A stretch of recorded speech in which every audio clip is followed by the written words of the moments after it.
Greetings from the apocalypse. Today we're going to talk about cleaning up your bezel seams so that it's A, fast, and B, you don't get a big flat in it, which is not what you're looking for. So I'm going to show you the fastest and easiest way to clean it up. So I pickled my bezel and it looks pretty good. I'm going to put it on a mandrel and roll it round. And then I'm going to clean up the seam. So you can do this on a hardwood surface or a steel block. A lot of times though too, I've always liked getting these little bits of stone. You can get them from home improvement places, like a little piece of marble, or they're like sample pieces, because they're hard enough to flatten your metal, but they never rust.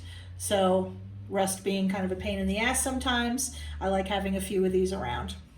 So I'm gonna push this all the way down on there, and I'm going to roll it using a little force. And then remember, because this is tapered, I'm going to flip my bezel over top to bottom and roll it so that it stays nice and straight up and down, like so.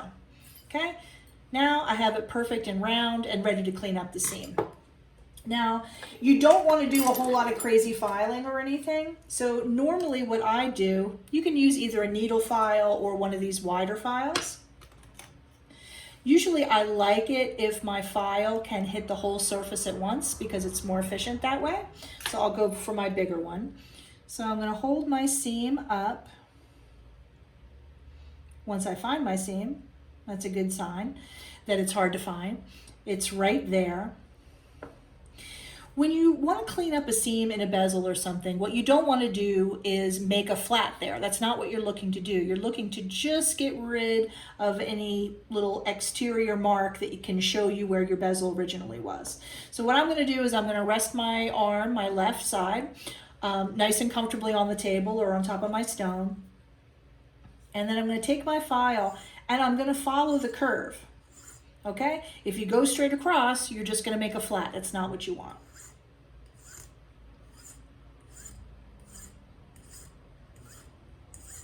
It just takes a few strokes, and that's it. Basically, that's enough for the seam to disappear. Usually then what I do is I take a little micron paper, like the fine green paper, which should be out on my bench, but it isn't, so I'll pull some out. And I do the technique that I showed you guys before, the board secretary. I'm gonna hold it like this, and I'm just gonna go back and forth like this, light and fast. And that's it. Now the seam pretty much looks like everything else.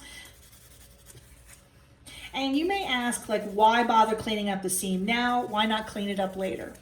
It's always better to clean up your pieces as you go before you attach anything else to them, because if there's any problems, if your seam had a hole in it, you know, if there's like anything happening that needs to be dealt with, you want to deal with it right away, not once it has other things attached to it.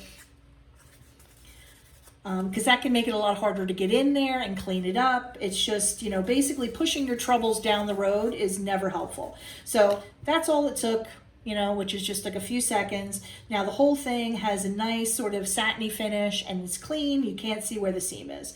So basically then I'm ready to go on to whatever my next step is. And I know that my seam is good, everything's cleaned up, and I'm ready to go. That's it for now.